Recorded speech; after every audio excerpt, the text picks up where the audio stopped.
분야이라고 합니다. 기계 시스템 디자인 공학과는 긴 이름만큼이나 정확히 어떠한 내용을 배우는지 예측하기 어려운 학과라고 느껴지실 것 같습니다. 기계공학과는 많이 들어보셨을 테지만 시스템과 디자인은 무엇인지 한눈에 알기 어렵습니다. 기계 시스템 디자인 공학과에서는 기계공학, 시스템공학, 첨단 제조공학과 같이 첨단 기계공학 분야를 배울 수 있는 학과입니다. 특히 지능형 시스템 공학은 다양한 분야의 복잡한 기술을 다루는 공학으로 디자인, 전기전자, 재료기술, 제조기술, 반도체, 로봇, 인공지능까지 여러 분야의 학문적 지식을 시스템 공학의 토대에서 융복합하여 배우는 분야입니다. 간략하게 설명드리면 기계 시스템 디자인 공학과는 기계공학을 기반으로 하여 첨단 기계 시스템들을 이해하고 이들을 설계하는 모든 학문을 다루는 학과라고 말씀드릴 수 있겠습니다. 다루는 분야가 많은 만큼 그 중에서도 대표적인 분야와 기계 시스템 디자인 공학과의 강좌 몇 가지를 소개해드리겠습니다. 먼저 플랜트 또는 에너지 분야입니다. 연력학, 유체역학, 에너지 공학을 기반으로 하는 공장 플랜트 및 발전소 관련 분야입니다. 다음으로 반도체 장비 분야입니다. 직접 회로칩인 반도체의 제조 과정 및 전반적인 공정, 실습, 기계 제어를 배울 수 있는 분야입니다. 다음으로 기계 제어 또는 알고리즘 분야입니다. 기계의 움직임을 코딩을 통해 다양한 방법으로 제어하는 소프트웨어 분야입니다.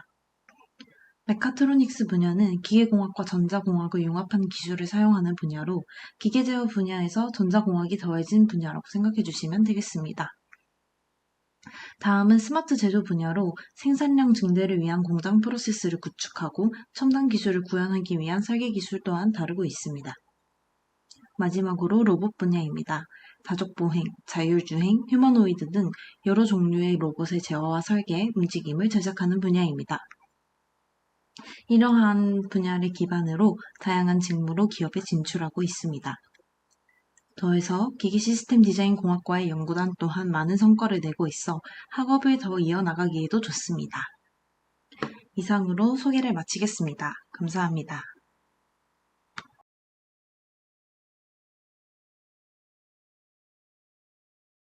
안녕하세요. 기계자동차 공학과 소개를 맡은 조현서입니다. 먼저 기계공학은 4대 역학이 기반이 되는 학과입니다. 4대 역학으로는 동력학, 연력학, 유체역학, 재료역학이 있으며 동력학은 운동하는 물체에 작용하는 힘과 그에 따른 운동의 특성을 연구하는 학문이고 열과 작용하는 일의 관계를 연구하는 연력학, 유체의 운동에 대해서 연구하는 유체역학, 마지막으로 여러 종류의 힘에 대한 고체의 변화를 다루는 재료역학이 합쳐져서 4대 역학이 됩니다. 고등학교 때 우리가 배웠던 물리1, 물리2, 미적분, 기하는 4대 역학이 기본이 되며 기계자동차 공학과는 이러한 수학과 물리학 지식이 기반이 되는 학과입니다. 기계자동차 공학과 같은 경우에는 두 가지 트랙으로 나뉘어집니다.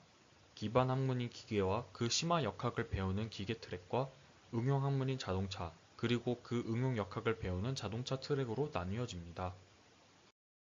기계공학 심화 프로그램은 4대 역학과 그 4대 역학의 심화 과목들에 조금 더 초점이 맞춰져 있습니다. 자동차공학 심화 프로그램 같은 경우에는 자동차와 그 자동차와 연관된 응용 역학들이 주로 포진되어 있습니다.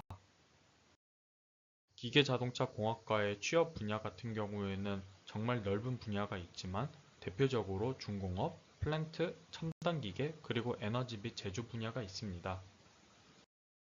또한 대표적인 취업 분야 외에도 가스플랜트나 수송 분야로도 진출할 수 있는 것이 기계자동차 공학과의 큰 장점입니다. 지금까지 들어주셔서 감사합니다.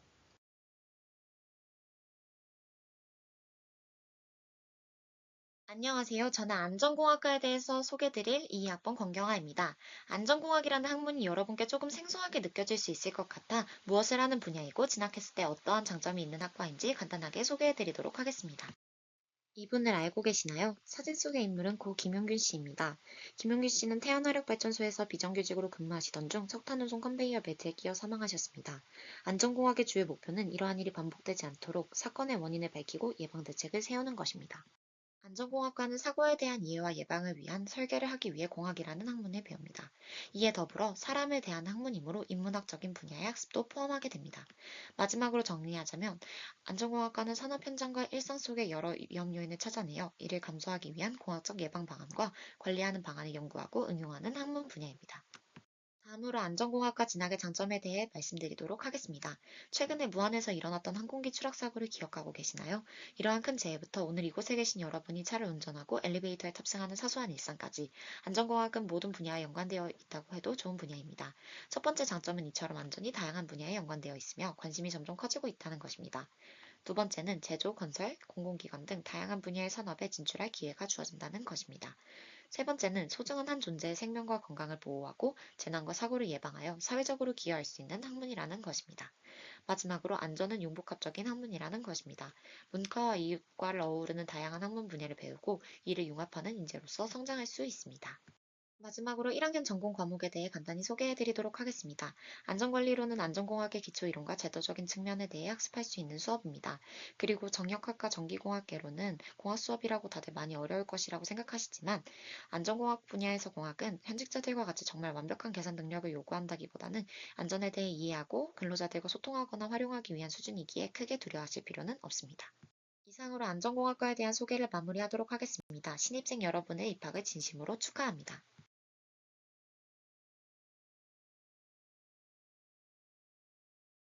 안녕하세요, 여러분. 지금부터 신소재공학과에 대해 소개해드리도록 하겠습니다. 신소재공학과는 모든 산업의 근간이 되는 공학 분야로 우리 생활에서 볼 수 있는 재료들을 연구하는 학문인데요.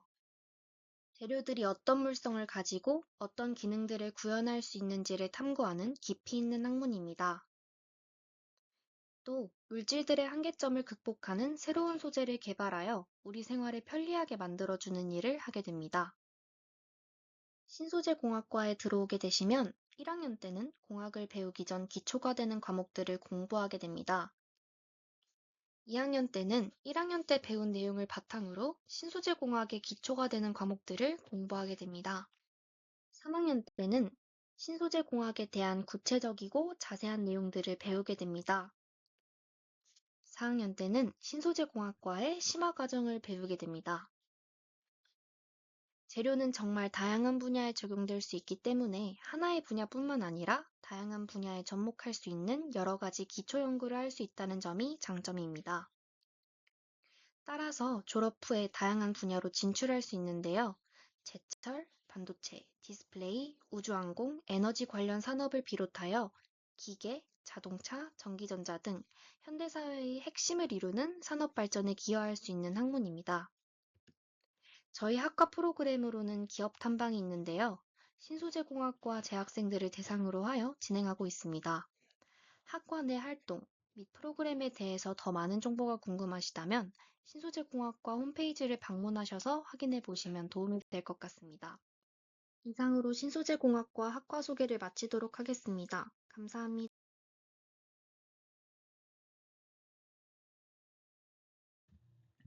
네, 안녕하십니까. 건설시스템공학과 멘토 19학번 이동원입니다.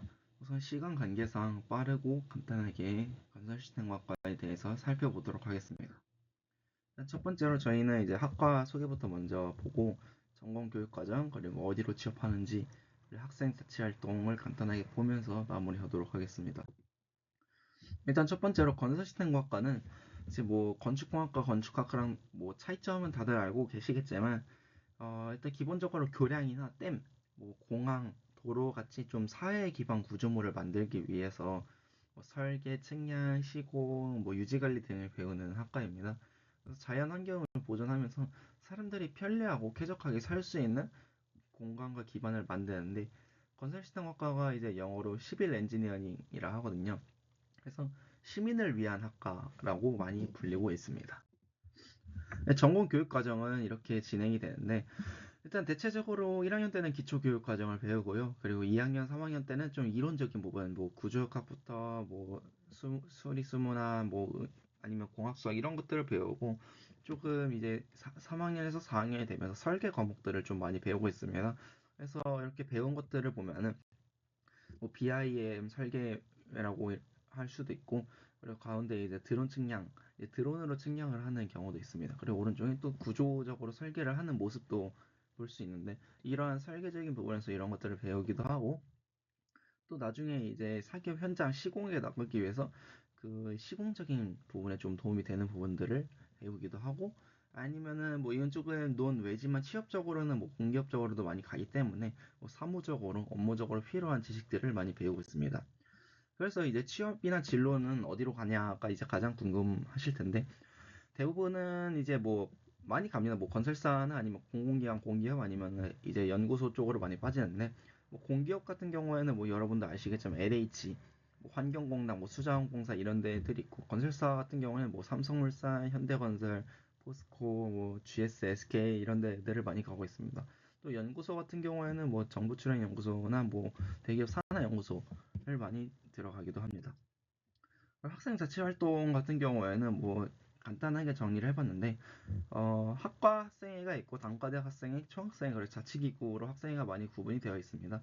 그리고 뭐 이 학생회 같은 경우는 차차 알아가시면 될 것 같고, 학과 동아리는 이렇게 일단 제가 알고 있는 거는 3개, 축구, 볼링, 농구 동아리가 있다는 거를 알고 계시면 될 것 같고, 그 다음에 중앙 동아리나 50 몇 개 정도 좀 다 같이 참여할 수 있는 동아리가 형성되어 있습니다. 그래서 궁금한 점이 있으시면 언제든지 편하게 연락 주시면 감사하겠습니다. 감사합니다.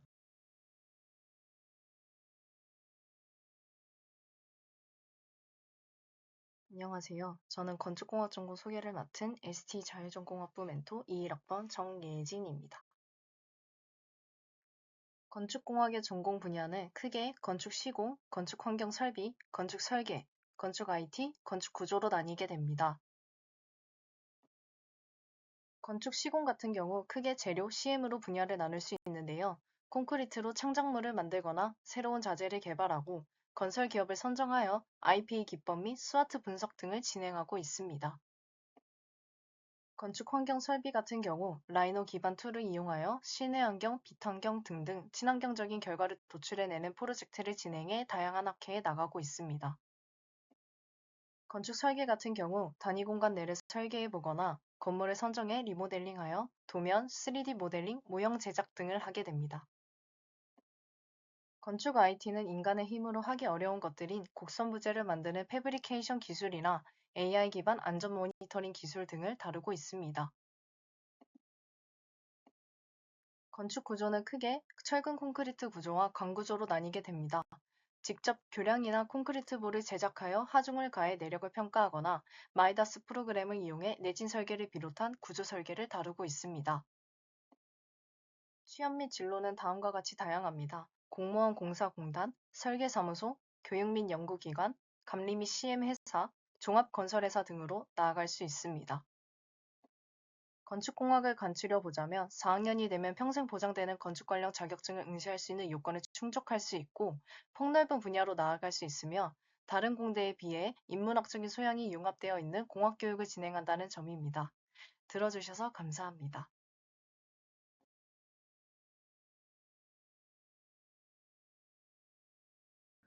안녕하십니까. 서울과학기술대학교 건축학부 건축학 전공에 대해 소개해드릴 조여진이라고 합니다.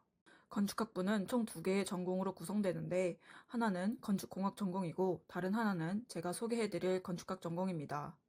일반적으로 건축학과는 건축 디자인, 건축 역사, 건축 이론, 건축 문화 등에 중점을 두고 건축가로서의 창의성과 예술적, 미적 감각을 발전시키며 교과과정을 체계화시킵니다.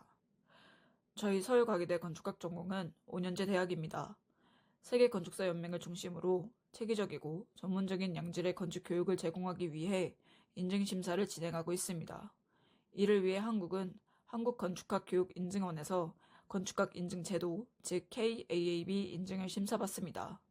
우리 대학은 2023년 인증실사를 진행했고 최고 수준의 인증 등급인 6년 인증을 받았습니다. 건축학 전공은 창의적 인재 양성, 현장형 전문가 양성, 마지막으로 글로벌 리더 양성을 교육 목표로 합니다. 전공 과목 중 가장 중요한 설계 스튜디오는 설계 능력 향상과 포토샵 같은 디자인 툴, 캐드 등을 사용하고 성장시킬 수 있는 좋은 기회로 작용합니다. 그 외에도 다양한 프로그램이 운영되는데 3, 4학년 설계 우수자는 해외 답사를 가기도 합니다. 학과 동아리는 설계 동아리, 사진 동아리, 건축 봉사 동아리가 있습니다. 학과에서는 매학기 전문가 초청 강의를 진행합니다. 현대건축의 거장이라 불리는 구마갱고가 2022년 강연을 왔던 것처럼 건축계의 유명 인사들이 와서 강연을 하기도 했습니다. 건축학 전공은 서울과학기술대학교에서 건물을 단독 사용하는 유일한 학과입니다. 무공간 A는 설계 스튜디오가 있는 건물로 1층에는 다목적 홀과 모형 제작실이 있는데 설계 모델을 만들 때 레이저 커팅기와 3D 프린터를 예약만 하면 무료로 이용 가능합니다. 이상으로 조효진이었습니다.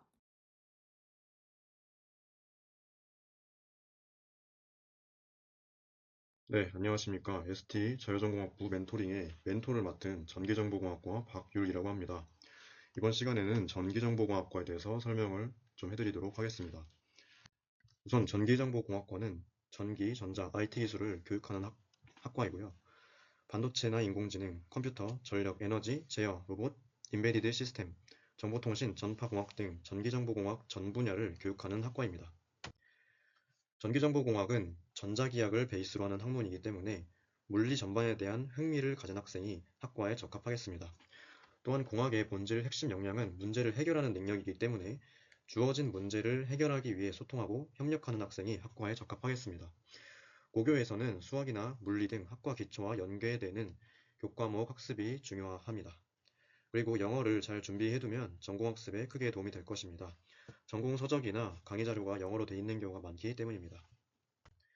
전기정보공학과 세부 분야는 크게 5가지로 나눌 수가 있는데요. 첫 번째로는 반도체 분야입니다. 두 번째는 인공지능과 컴퓨터 분야, 세 번째는 전력과 에너지 분야, 네 번째는 제어와 로봇 분야, 마지막으로 정보통신 그리고 전파 분야가 있습니다. 취업하는 기업으로는 삼성전자나 SK하이닉스와 같은 대기업 혹은 사기업에 취업을 하거나 한국전력공사, 한국수력원자력, 한국철도공사와 같은 공기업으로 진출하실 수 있습니다. 전기정보공학과 전공교육과정은 다음과 같은데요. 자세한 내용은 지금은 몰라도 됩니다. 전공 공부를 하면서 자연스럽게 알게 되는 커리큘럼이 되겠습니다.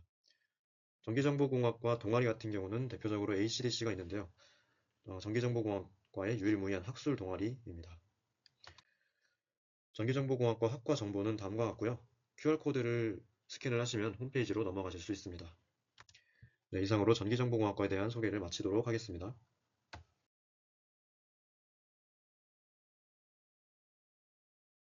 전자공학과 21학번 설주아입니다. 다음은 전자공학과 소개입니다. 전자공학과에서는 반도체, 통신, 펌웨어 개발 등 전반적인 IT 분야 기술을 가르치고 있습니다. 대표적인 과목들을 예시로 들어 어떤 지식을 습득할 수 있는지 소개해드리겠습니다. 전기전자실험이라는 과목을 2학년 2학기에 걸쳐서 배웁니다. 소자의 특성을 이해하고 회로를 분석할 수 있는 능력을 기릅니다. 실제 회로를 구성하고 실험실의 장비들로 실제 파형을 확인 및 분석합니다. 신호 및 시스템에서는 신호의 종류와 선형성, 시간 불변성과 같은 시스템의 특성을 배웁니다. X축이 시간인 시간 영역의 신호를 X축이 주파수인 주파수 영역으로 변환하여 신호를 분석하기도 합니다. 반도체 공학에서는 반도체의 물성과 동작 특성을 이해합니다. 물리를 수강하신 분이라면 PN 접합이나 BJT에 대해 접해보셨을 텐데요. 더 나아가 모스펫이라는 시모스 회로에 쓰이는 소자에 대해 깊이 탐구합니다. 디지털 시스템 설계에서는 우리가 살고 있는 아날로그 세상을 디지털 시스템으로 설계하는 방법을 배웁니다. 자판기에 돈을 넣고 음료를 뽑는 상황을 0과 1만을 가지고 설계할 수 있게 됩니다. 나아가 하드웨어 언어로 조합 논리 회로가 FPGA에서 구동되도록 합니다. 마이크로 프로세서에서는 CPU와 MCU와 같은 하드웨어 장치의 동작과 통신을 이해하고 이를 제어할 수 있는 프로그래밍 언어를 작성하여 동작하는 방법을 배웁니다. 다음은 연구실 소개입니다. 머신 비전 랩입니다. 객체 분할 및 탐지, 환경 벡터 기반 영상 생성 방법 등을 연구합니다. 컴퓨터 구조 연구실입니다. 소프트웨어의 연산을 FPGA를 이용하여 하드웨어로 넘겨와 더 빠른 연산 수행을 연구합니다. 아날로그 직접 회로 연구실입니다. 전자회로를 기반으로 한 이미지 센서 및 디스플레이 구동 회로, 극저온 특화 회로 등 연구를 수행합니다. 대표적인 반도체를 더불어 IT 기술에 관심 있는 여러분을 전자공학과가 기다립니다.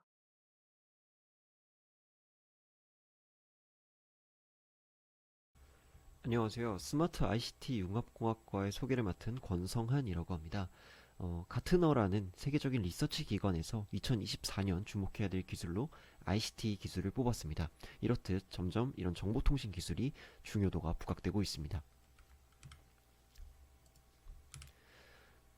저희 스마트 ICT 융합공학과는 4차 산업혁명의 근간이 되는 이렇게 크게 6가지의 기술들을 배우게 되는데요. 첫 번째는 AI부터 시작을 해서 디바이스, 하드웨어, 통신기술, 스마트 ICT 시스템, 그리고 플랫폼 비즈니스, 더 나아가 빅데이터 기술까지 섭렵하고 있습니다. 구체적인 사례를 갖고 와 봤는데요. 이렇게 메타버스에 관련된 기술을 사용을 해서 실제로 사람들과 협업할 수 있는 이런 플랫폼을 만드는 연구도 진행하고 있습니다. 다음은 이제 딥러닝 기반으로 CCTV 영상에서 어떤 차들을 구분해내고 그 다음 문자 검출 및 인식, 더 나아가 지능형 드론 조작에도 사용되고 있습니다. 다음은 실감 미디어 통신 기술인데요. 그 현장에 있지 않더라도 현장에 있는 것처럼 느끼게 해주는 실감형 멀티미디어 기술은 점점 중요도가 커지고 있죠. 다음은 머신러닝입니다. 인풋 이미지를 받아서 그 특징을 뽑아낸다던가 아니면 정말 긴 영상의 하이라이트를 뽑아내는 그런 기술들도 연구하고 있습니다. 다음은 반도체 회로 설계입니다. 신호를 아날로그 혹은 디지털로 받아서 반도체에 필요한 하드웨어를 설계하는 연구도 진행하고 있습니다. 네, 다음은 연구실 졸업생 취업 분야였고요. 정리하자면 저희 스마트 ICT 융합공학과는 이런 AI, ICT, 회로 설계, 미디어 분야 여러 가지를 모두 배워서 첨단 분야 인재 양성에 힘을 쓰고 있다라고 보시면 되겠습니다. 감사합니다.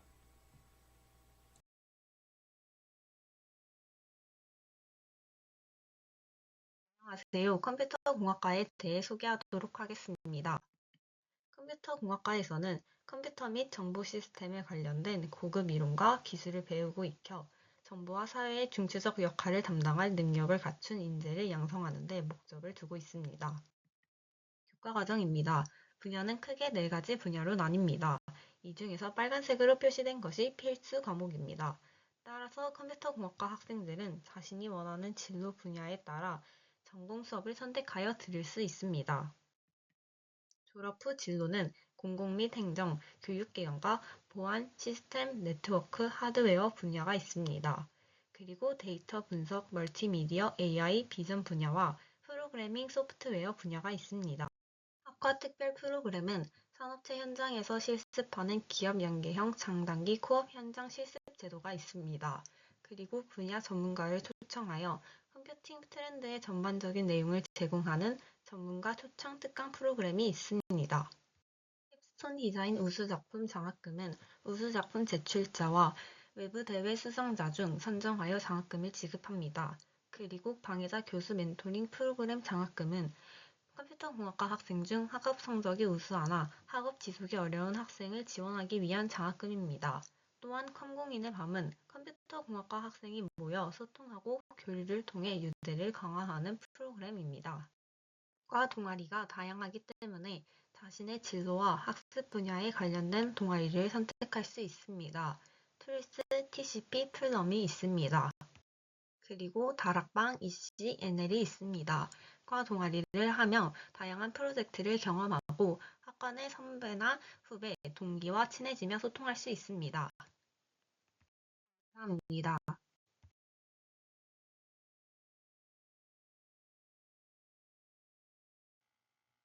안녕하십니까? 화공생명공학과 소개를 맡게 된 김은아입니다. 화공생명공학과는 화학 및 생물을 기반으로 공정을 설계하고 이를 더 효율적으로 발전시키는 과정에 필요한 대규모 설비를 취급하는 학과입니다. 화학공학을 중심으로 생명공학도 함께 융합한 학과인 만큼 화학, 물리, 수학, 생명 4가지 학문을 모두 다루게 됩니다.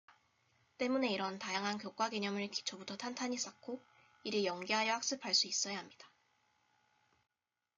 저희 학과에서는 크게 화학공정, 소재 및 IT 부품, 에너지 및 환경, 생명공학과 같은 분야에 대한 전공 지식을 습득할 수 있습니다.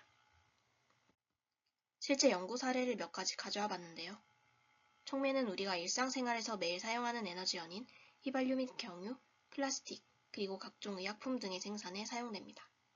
이러한 촉매들의 반응 메커니즘을 규명하고 높은 효율과 안정성을 갖는 촉매를 합성하는 연구를 통해 석유화학 산업에서 더욱 부가가치가 높은 물질을 생성할 수 있습니다. 생체 조직이나 인공 장기와 관련하여 많이 들어보셨을 텐데요. 나노, 마이크로 단위에서 생체 현상 및 생물학적 특성을 모방하여 의료용 고분자를 합성하고 3D 바이오 프린팅 소재 및 장비를 개발하는 연구도 진행되고 있습니다.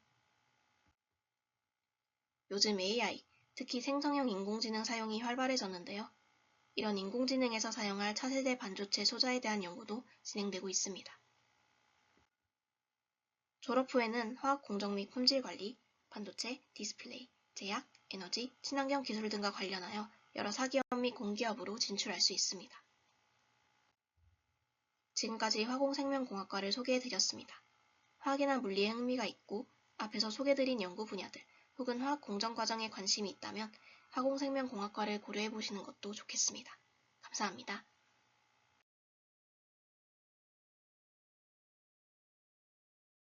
안녕하세요. 환경공학과 학과 소개를 맡은 조나경입니다.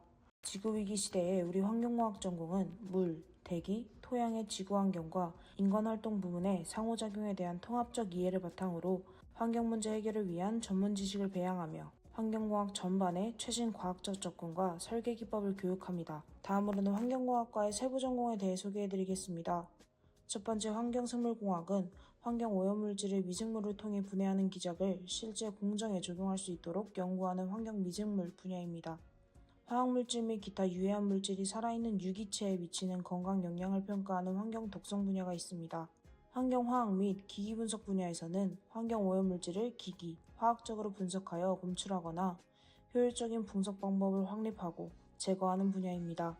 다음으로는 환경오염물질의 발생과 이동 확산 등 거동을 분석하고 모델링을 통해 오염물질 제어 및 안전을 위한 시스템을 설계하는 환경 시스템 모델링입니다.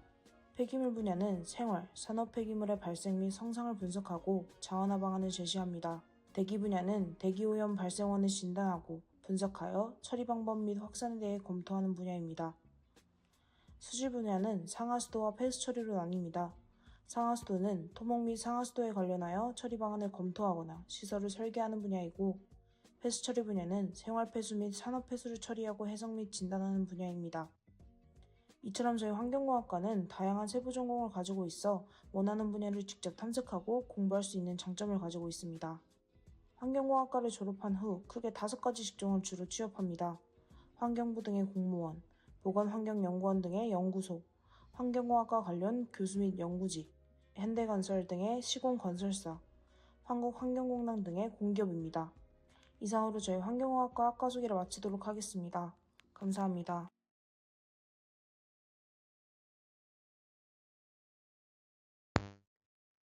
안녕하세요. 식품생명공학과의 소개를 맡은 ST 자유전공학부 멘토 22학번 최혜린입니다. 식품생명공학은 인간의 생명을 유지하는 데 필수적인 식품에 관한 기초이론과 생명공학의 과학적인 문제를 탐구하는 학문입니다. 식품생명공학 기술은 우리의 생활과 밀접하게 함께하고 있습니다. 기후변화에 대처하기 위해 대체육과 같이 지속가능한 미래식품이 개발되고 있고 영양소와 맛은 지키면서 저장성을 높일 수 있는 동결 건조식품도 마켓에서 흔히 볼 수 있습니다. 작물 생산성을 높이기 위해 유전공학을 농업에 도입해 개량한 유전자 제조합식품은 식량 안보 확보에 큰 기여를 했습니다. 프로바이오틱스, 오메가3, 클로렐라 등 유용한 생리활성 성분을 건강기능식품으로 간편하게 섭취할 수도 있습니다. 우리 대학의 식품생명공학과는 5개의 트랙으로 나뉩니다. 소재 및 제품 개발 분야에서는 식품산업의 역할과 위치, 그리고 원재료의 물리화학적인 특성에 대한 이해를 바탕으로 식품의 원리와 최종 제품을 연구하고 개발합니다. 식품 제조공정 관리 분야에서는 식품의 기호성, 영양성, 기능성, 편의성을 파악하여 이를 충족시킬 수 있는 제품의 제조 및 공정을 설계합니다. 품질 관리 분야에서는 식품의 물리화학적 및 생물학적 품질 분석에 관한 이론의 이해를 바탕으로 생산부터 유통까지 전 단계에 걸친 품질을 관리합니다.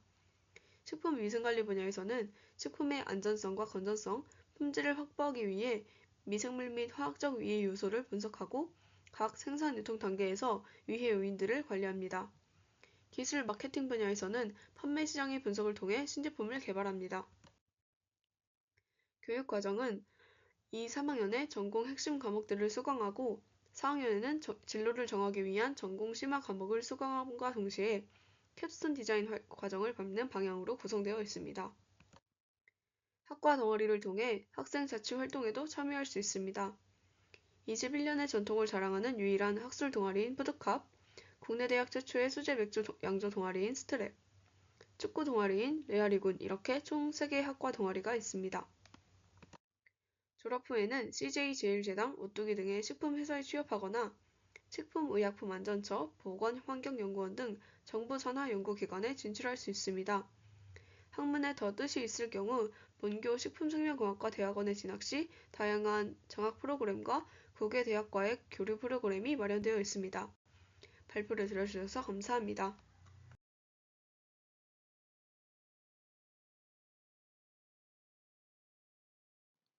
안녕하세요. 정밀화학과 소개를 맡은 멘토 도혜원입니다. 우리 함께 정밀화학과를 파헤쳐보며 여러분의 미래를 설계하는 시간을 가져보도록 합시다.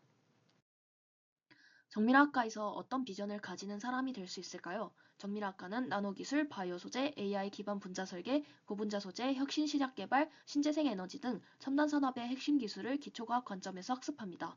이를 통해 순수 학문 연구뿐 아니라 다양한 첨단 산업 분야에서 필수적인 역할을 수행하고 있습니다.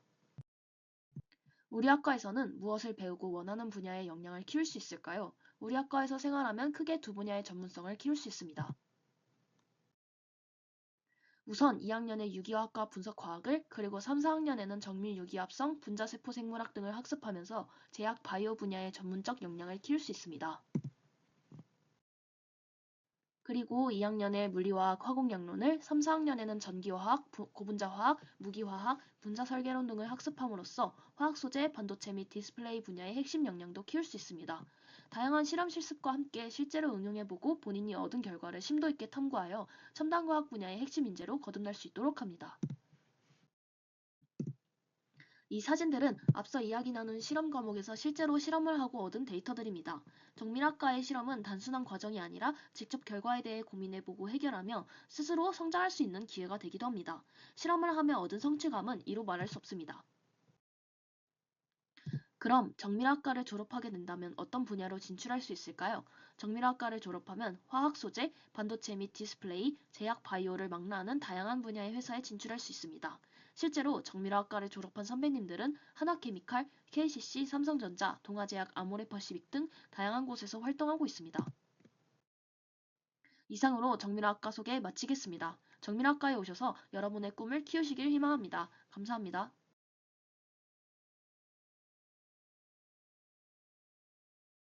안녕하세요. 저는 서울과학기술대학교 안경과학과 멘토 김민서입니다.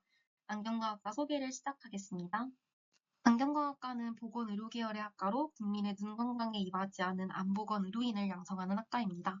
현재 본학과는 서울에 소재하고 있는 유일한 4년제 국립대학교 안경과학과로 국민 안보건 증진에 이바지하고 안경과학과 관련 연구에서도 선도적인 역할을 하는 전문 인력의 양성을 목표로 하고 있습니다. 본 학과를 졸업하게 되면 안경사 국가시험 응시 자격을 부여받을 수 있고 해당 시험에 합격을 하면 안경사 국가 면허를 교부받아 안보건 증진에 이바지하는 안경사의 직무를 수행할 수 있게 됩니다. 안경과학과 입학 팁입니다. 물리학과 화학, 생물학 등의 기초 과학에도 관심을 갖고 있는 학생이 중요하며 또 눈 건강과 시력 교정과 관련된 전문 지식에 관심을 갖고 배우고자 하는 학생을 위주로 선발을 하고 있습니다.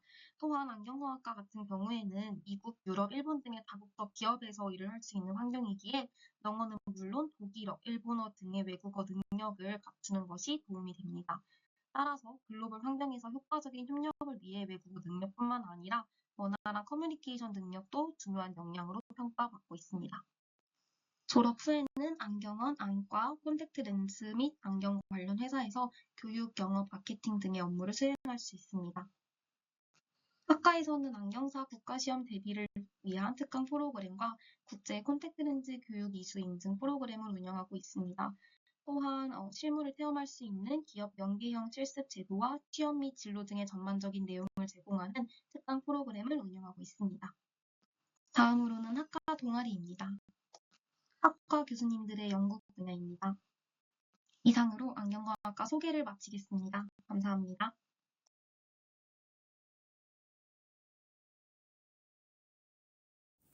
안녕하세요. 서울과학기술대학교 행정학과에 대해서 간단히 소개해드릴 저는 조은경이라고 합니다. 여러분들에게 행정학과에 대해서 간단히 소개해드리도록 하겠습니다. 행정학과에서는 우리 사회의 추세에 맞춰 전문적인 행정, 관리 능력을 갖춘 해당 분야에서 지도적인 역할을 담당할 수 있는 고등 전문 인력을 양성하는 데 교육 목표를 두고 있습니다. 여러분에게 행정학과의 자랑을 좀 해드리자면 해외 유명 대학에서 박사학위를 받고 많은 연구 업적을 보인 국내 최고 수준의 교수님들로 구성되어 있고요. 이론적 토대와 현장 적용이 가능한 현장 적용 능력까지 함께 배양할 수 있도록 교육과정이 편성되어 있습니다. 이후 성적 우수자나 외국어 능력 우수자에 대한 장학금을 지급하는 등 다양한 장학 혜택이 있으니 여러분들에게도 많은 도움이 될 것이라 생각이 듭니다. 최근에는 상상관의 고시반이 운영되고 있는데요. 이 고시반에서는 공무원 시험이나 공사 등 정부 투자기관 취업 준비를 위해 시험이 필요한 고시가 필요한 분들을 위해서 운영되고 있습니다. 각자 진로별 지도 교수님이 배정돼서 운영되고 있고요. 취업 준비를 위한 다양한 지원들이 이루어지고 있습니다. 행정학과라는 과 성격에 맞춰 공무원이나 공기업 진출이 가장 많은 건 사실입니다. 하지만 언론계라든지 비영리 단체, 민간기업, 대학원 진학 등 다양한 분야로도 진출하고 있는 추세입니다. 선배님들을 보면 국회의사당 보좌관으로 일을 하시거나 민간기업으로 진출하시는 분들도 꽤 많이 볼 수 있습니다. 그렇기에 여러분들이 원하시는 진로 방향을 선택해서 진출하실 수 있다는 것을 알고 계셨으면 좋겠습니다. 자유전공 학생분들은 기초 필수라든지 다양한 1학년 때 어떤 과목을 들어야 될지 어려우신 분들이 있으실 텐데요. 지금 현재 행정학과에서는 1학년 1학기에 전공 선택 과목으로 자유전공 학생들을 위해 행정학 기초와 사례라는 수업이 열립니다. 이 수업은 탁과 제한이 없기 때문에 행정학과 관심 있으신 분들은 이 수업을 한번 수강해 보시는 것도 좋은 방법이 될 것 같습니다. 이후 행정학과에 들어오시면 다양한 학과 동아리들이 많은데요. 이런 학과 동아리들도 있으니 여러분들이 행정학과를 선택하시는데 도움이 되지 않을까 싶습니다. 이상으로 설명을 마치도록 하겠습니다. 감사합니다.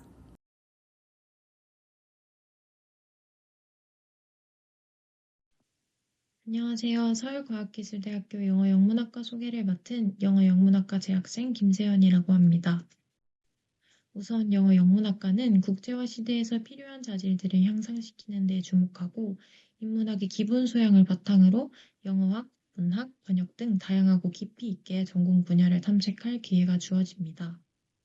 이러한 교육들을 바탕으로 수업이 진행되고 졸업 후 진로 방향성도 다양하다고 볼 수 있습니다. 교육, 관광 및 국제 서비스, 문화 콘텐츠 등이 대표적이라고 할 수 있고 또 영어 영문학과를 재학하는 학생들은 복수 전공이라는 제도를 활용하여 본인의 관심 분야를 조금 더 폭넓게 이어나가기 때문에 학교 생활을 하면서 본인에게 잘 맞는 길을 찾아 나가는 것도 좋은 방법 중 하나라고 생각합니다. 다음은 교육과정입니다. 교육과정은 보시다시피 전공을 여러 분야의 수업으로 들어볼 수 있는 기회라고 생각합니다. 다음으로는 영문학과의 활동들을 간단하게 소개해 드리겠습니다.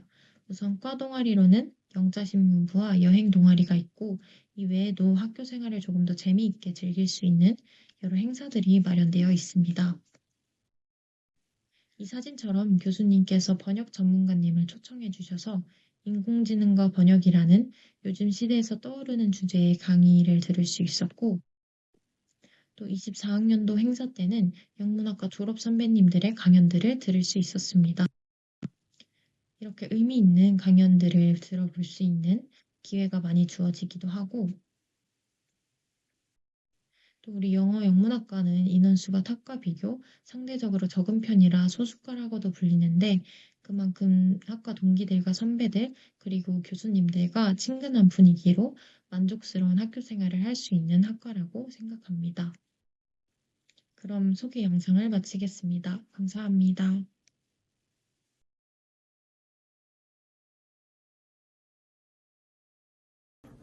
신입생 여러분, 만나 뵙게 되어서 반갑습니다. 저는 서울과학기술대학교 문해창작학과의 멘토 유지원이라고 합니다. 지금부터 여러분에게 인문사회대학 안에 있는 문해창작학과라는 학과에 대해서 설명해 드리도록 하겠습니다. 문예창작학과는 언어와 텍스트를 기반으로 시, 소설, 희곡, 시나리오, 방송 드라마, 웹 콘텐츠 등 창작 실력을 기르고 광고, 신문, 방송, 출판 분야 등에 투입돼 현장 실무를 학습하는 학과입니다. 우리 학과에는 크게 6가지 트랙이 구성되어 있는데요. 만약 내가 시에 관심이 있다라고 하신다면 현대시 읽기 등 이론 수업, 시창작 기초와 연습 등 창작 수업을 병행해서 시에 대한 전반적인 내용을 공부하게 됩니다. 재학 기간 동안은 장르 구분 없이 모든 수업을 수강할 수 있습니다. 하지만 졸업할 때에는 한 편의 졸업 작품집을 제작하기 위해서 하나의 장르를 선택하게 됩니다. 소설, 희곡, 비평 역시 시와 마찬가지로 트랙이 개설되어 있고요.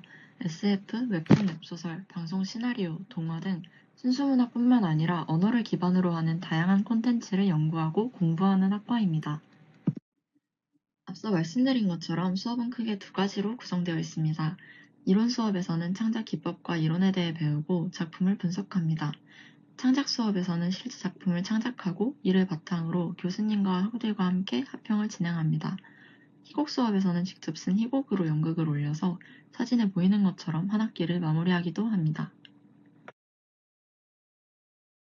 4학년이 되면 자기의 작품이 담긴 작품집을 직접 만들어 전시한 뒤 졸업을 하게 됩니다.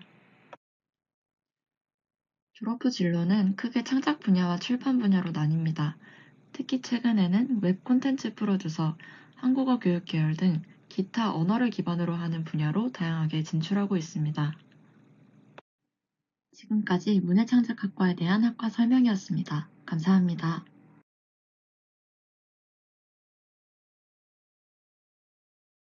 안녕하세요. 저는 산업공학과 산업정보시스템 전공을 소개할 임동규입니다. 먼저 산업공학이라는 학문이 실제로 어떻게 쓰이는지와 전공 커리큘럼 그리고 졸업 후 진로에 대해 말씀드리겠습니다. 산업공학은 우리의 일상과 밀접하게 연결된 학문입니다. 예를 들어 넷플릭스가 개인 취향에 맞는 콘텐츠를 추천하거나 당근마켓에서 검색어와 지역에 따라 게시글을 맞춤형으로 보여주는 것은 산업공학의 핵심 기술 중 하나인 데이터 분석이 적용된 사례입니다. 또한 길찾기 서비스가 현재 교통 상황을 분석해 가장 효율적인 경로를 제시하는 것도 산업공학에서 다루는 최적화의 대표적인 예시입니다. 기업에서는 산업공학을 활용해 제품을 효율적으로 생산하고 생산된 제품을 물류 과정을 통해 고객에게 효과적으로 전달할 방법을 설계합니다. 뿐만 아니라 서비스 운영, 마케팅, 예비 타당성 조사 등 경제적인 의사결정을 공학적으로 접근하여 효율성을 극대화할 방안을 모색하는 데에도 산업공학이 활용됩니다. 이처럼 산업공학은 최적화와 효율성을 중심으로 다양한 문제를 해결하는 학문입니다. 산업정보시스템 전공에서는 이러한 이론과 기술을 심학습할 수 있도록 3가지 트랙을 운영하고 있습니다. 회색으로 칠해진 IT 데이터 사이언스 트랙은 프로그래밍과 데이터 활용 방법을 배우는 트랙입니다. 하늘색으로 칠해진 생산 물류 트랙은 제품의 생산 과정과 물류 시스템을 효율적으로 설계하는 방법을 배우는 트랙입니다. 분홍색으로 칠해진 비즈니스 분석 트랙은 경제적 문제를 공학적으로 해결하는 방법을 배우는 트랙입니다. 이 트랙들을 통해 학생들은 각자의 적성과 흥미에 따라 전문성을 키울 수 있습니다. 또한 산업공학은 경영과 컴퓨터공학 등 다양한 학문을 아우르는 융합적인 학문으로 이러한 학문의 특성 덕분에 졸업생들은 데이터, IT, 금융, 물류 등의 다양한 분야에서 전문성을 발휘하고 있습니다. 감사합니다.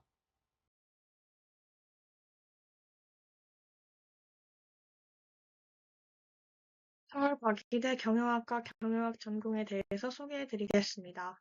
먼저 회계 분야입니다. 이 사진을 보시면 기업마다 재무제표가 공시되는데 이 재무제표를 보고 기업의 재무 정보를 분석하고 더 나은 의사결정을 할 수 있도록 돕는 분야입니다. 다음으로는 재무입니다. 재무 분야에서는 자본 조달, 투자 결정 리스크 관리, 자금 운용 및 재무 분석 등을 배우며 기업의 재무 건전성을 유지하고 가치를 극대화하는 방법을 공부합니다. 특히 주식에 관심 있는 학생들이 있을 것 같은데요. 주식은 금융 투자 상품의 증권에 해당하는 것으로 재무 분야에서 다루는 것 중 하나입니다. 다음은 인사 조직 분야입니다. 조직의 인적 자원 관리, 채용, 교육과 개발, 성과 평가, 보상 및 노동 관계 등을 배웁니다. 이 그림은 인적 자원 수급 예측에 대한 내용인데요. 다양한 기법으로 분석하여 인적 자원의 공급과 수요의 균형을 유지하기 위한 이론을 배우기도 합니다. 마케팅은 시장 조사, 소비자 행동 분석, 브랜드 관리, 가격 책정 및 유통 전략 등을 배웁니다. 3C 수학 분석, STP 마케팅 믹스 전략을 수립하여 타겟 시장에 맞는 마케팅 활동을 구체적으로 계획하는 이론이 있습니다.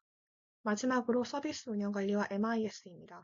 기업의 운영을 전사적으로 관리하는 데 필요한 분야인데요. ERP 시스템은 서비스 운영 관리에서 필요로 하는 중요한 정보를 실시간으로 제공하는 시스템입니다. MIS는 조직 내에서 발생하는 다양한 데이터를 수집, 처리, 저장, 분석하여 의사결정을 돕는 시스템입니다. 이 다양한 분야들은 결국 하나의 기업이 효율적으로 운영하기 위하여 배우는 지식입니다. 경영학과의 졸업 후 진로는 전문직, 금융 분야, 일반 사기업의 경영 분야 등으로 진출하는 경우가 가장 많습니다. 경영학과는 기업에 대해 공부하는 학과이기 때문에 어떤 곳이든 충분히 나아갈 수 있는 기회가 많은 학과입니다.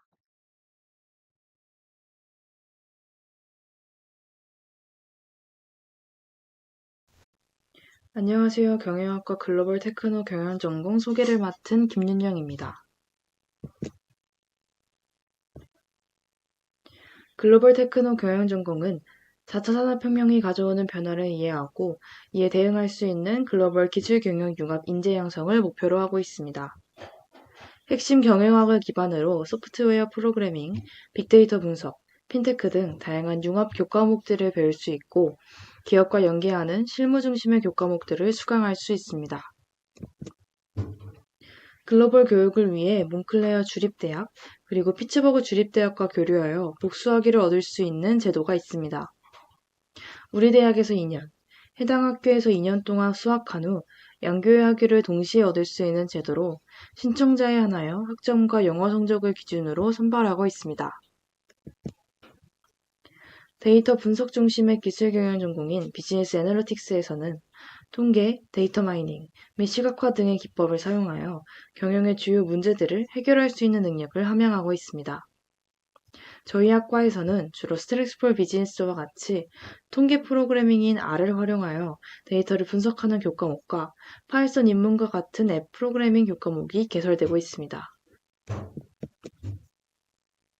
또한 저희 학과는 디지털 기술과 금융 융합형 전공인 핀테크 수업들을 중심으로 기술경영 교육 특성화를 추구하고 있는데요.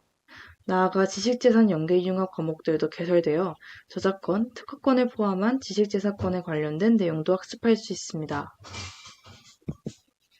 경영학과 글로벌 테크노 경영전공은 경영학을 기반으로 글로벌 교육과 기술경영 분야로 확장한 융합형 학과라고 볼 수 있습니다. 이상으로 설명을 마치도록 하겠습니다. 감사합니다.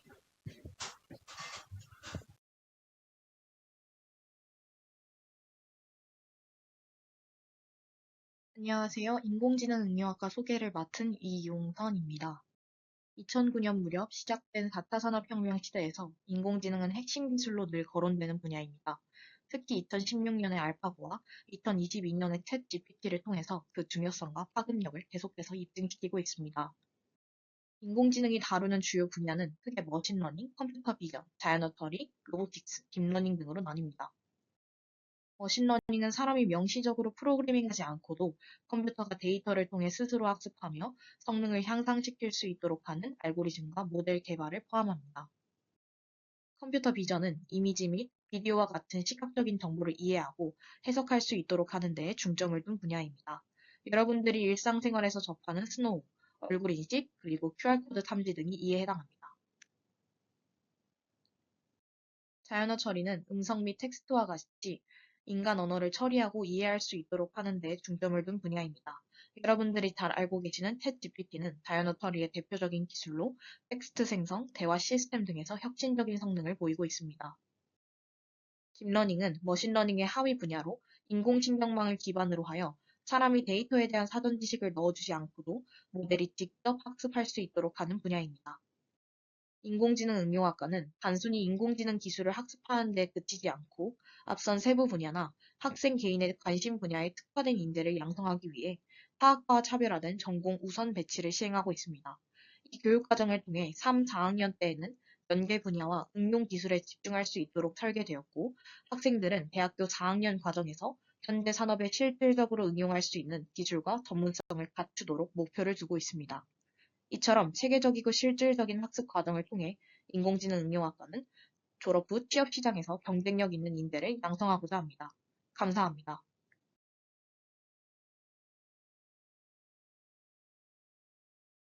안녕하세요. 진해영 반도체공학과 전공 소개 시작하겠습니다.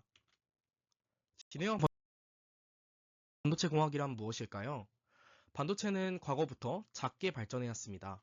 그러나 지금은 이제 물리적 한계로 인해서 더 이상 작게 못 만드는 상황이에요. 인텔의 설립자 고든 무어는 반도체 성능이 계속 2년마다 2배씩 좋아질 거라 과거에 예측했지만 현대에 들어서는 이게 붕괴되었습니다. 그래서 지금 현재 인공지능 서비스를 매우 필요로 하고 있잖아요.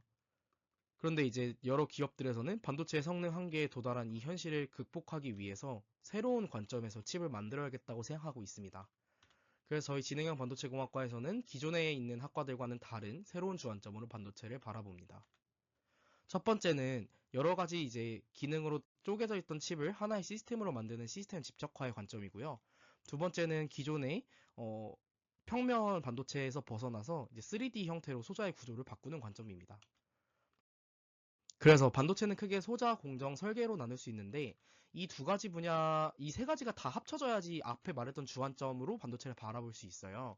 근데 이 두 가지는 보통 석사 이상을 진학해야만 배울 수 있었는데 저희 반도체공학과에서는 석사 때 배워야 했던 소자, 공정, 설계, 심지어 생산 관리까지 이 모든 내용을 학부생 수준에서 배울 수 있습니다. 그리고 교수님들도 굉장히 다양한 분야에 계신 교수님들을 계속 꾸준히 모시고 있어서 굉장히 유망한 학과입니다. 지도 교수님들이 주관하는 동아리가 굉장히 활성화가 잘 돼 있고 장학 혜택도 있습니다. 실제로 이건 수업 때 제가 만들었던 이제 PPT인데요. 이런 공정하는 수업, 저희 학교에는 200평짜리의 팹이 있다는 사실을 알고 계신가요? 이런 공정을 직접 진행하고 여기서 이제 도출한 결과를 해석하는 수업도 진행됩니다. 그리고 아까 말씀드린 동아리에서도 이렇게 팹 시설을 이용해서 실제로 학회에서 발표하는 그런 활동도 있습니다. 그래서 산업 현장에서 필요한 내용들을 학부생 수준에서 수업에서 가져갈 수 있다는 것, 그리고 교육과정도 실제로 트렌드를 반영한다는 것과 이런 학과 단위의 행사가 잘 돼 있다는 점이 큰 장점인 것 같습니다. 감사합니다.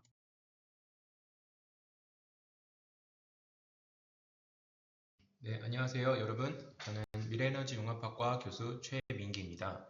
오늘은 자율전공 선택을 도와드리기 위해서 저희 학과에 대해서 소개해 보도록 하겠습니다.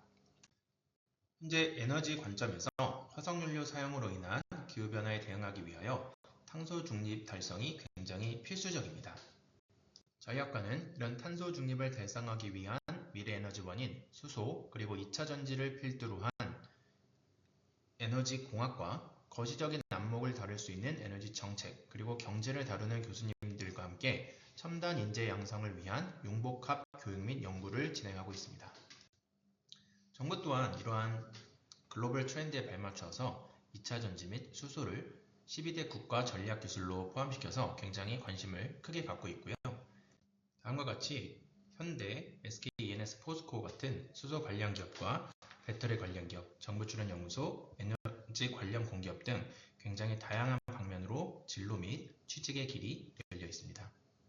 그래서 다음과 같이 저희가 첨단 에너지 공학, 첨단 에너지 정책 등 공학과 거시적인 안목을 키울 수 있는 정책 기반의 교과 과정을 다음과 같이 체계적으로 마련하였습니다. 저희는 학교에서만 공부하지 않습니다. 한국 남부발전, SK E&S 등 공기업 그리고 대기업 등의 현장 실습을 다니면서 현장에서 필요로 하는 것이 무엇인지 학습하고 배우고 있습니다. 그래서 저희 학과에는 미래 차세대 에너지 분야에 관심이 많은 학생이 오셨으면 좋을 것 같고요. 그리고 에너지 분야 전반에 대한 공학적 지식을 함유할 수 있는 능력과 열정이 있으면 저희 학과에 오시면 굉장히 좋을 것 같습니다. 네, 미래에너지 융합학과에서 여러분들을 기다리겠습니다. 감사합니다.